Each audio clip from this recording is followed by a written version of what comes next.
So what's up mga guys, alright for this video mga guys, meron tayong remodify dito na dryer at air circulation mga guys, kasi nga di pantay yung init mga guys. So dito na video mga guys, subukan kong pinababuksan dito sa likod banda, kasi mas gusto ko na pag magbutas kami mga guys is mas clearing yung dun sa likod.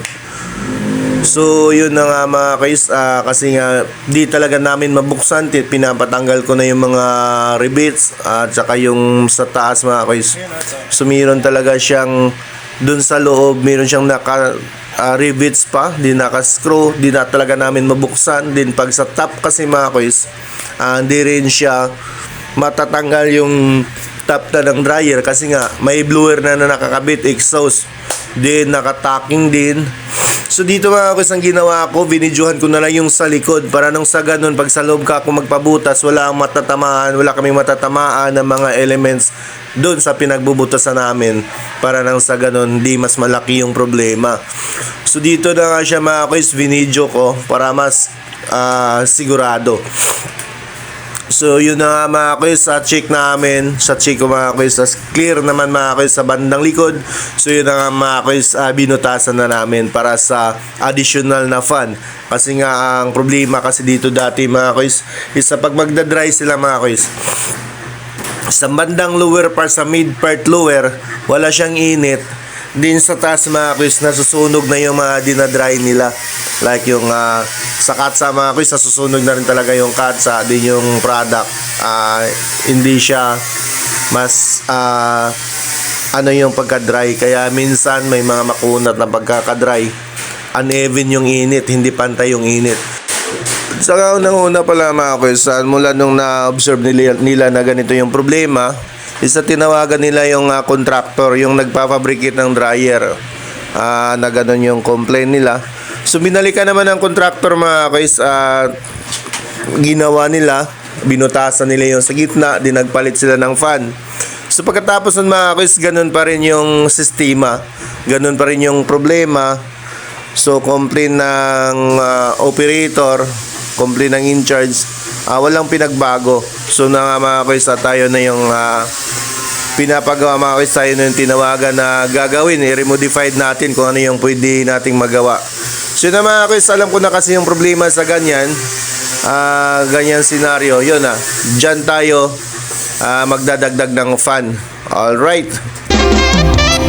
Kamusta ka aking mahal? Sana ay nasa mabuti ka. Ako'y huwag mong intindihin. So dito banda mga guys, nakabit na namin yung additional blower, additional fan. So tinisting namin yan na walang loads. So okay naman yung distribution ng init mga guys, circulate na yung init, lahat okay na yung circulation.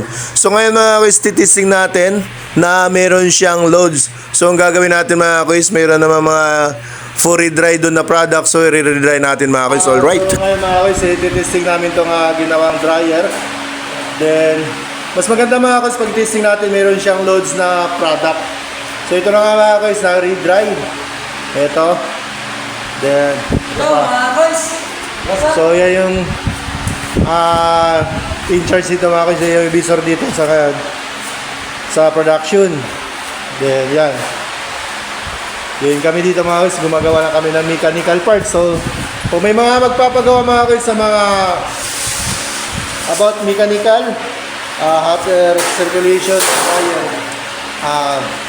don't hesitate to PM lang mga guys. Ay, pikir kayo, pikir.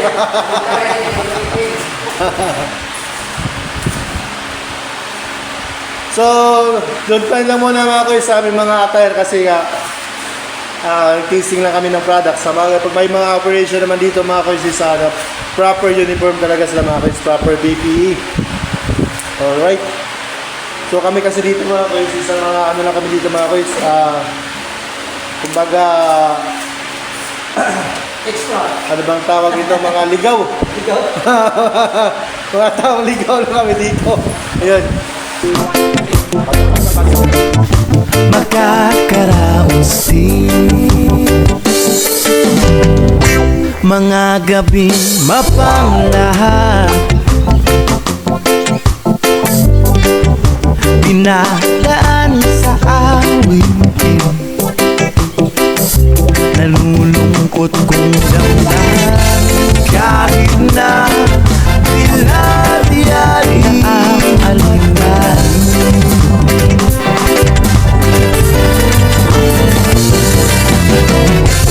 kahit na inip ko'y laging ikaw, sinta.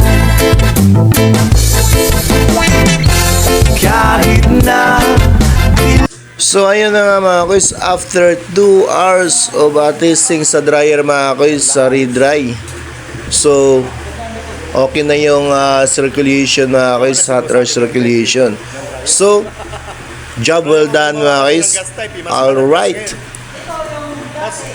Maraming salamat nga pala dito sa ating client mga kuys, si Boss Raymond. Sir, maraming salamat po sa tiwala. Sa ulitin po.